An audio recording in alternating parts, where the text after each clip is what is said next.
అల్లూరు జిల్లా కించుమండ గ్రామంలో స్థానికులు ఆందోళనకు దిగారు.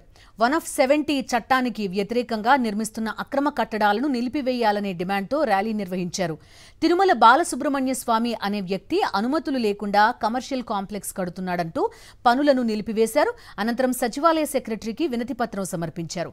గిరిజన చట్టాలకు గిరిజనేతరులు తూట్లు పొడుస్తున్నారని స్థానిక నేతలు విమర్శించారు. వాణిజ్య సముదాయాలను విచ్చలవిడిగా నిర్మిస్తున్నారని మండిపడ్డారు. అదుపు చేయవలసిన పంచాయతీ, రెవెన్యూ సిబ్బంది వారికి సహకరిస్తున్నారని ఆరోపించారు. అసలు యాక్చువల్గా ఇది చేయడం అది తప్ప అని భావిస్తూ 1/70 యాక్ట్ని మాకున్న భావితరాలని మేము కాపాడుకోవడానికి ఇది మేము సిద్ధంగా ఉన్నాము. ఇది కానీ ఇప్పుడు సెక్రటరీ గారికి ఫోన్ చేశాను, ఎంఆర్ఓ గారికి ఫోన్ చేశాను. ప్రతి ఒక్కరు ఎక్కడైతే ఎవరైతే బీసీ, ఓసీ, మైనారిటీ వాళ్ళు ఉన్నారో వాళ్ళందరికీ కూడా ప్రతి షాపు, ప్రతి ఒక్క ఇల్లుకి అందరికీ మేము సెర్చ్ చేయడానికి సిద్ధంగా ఉన్నాము.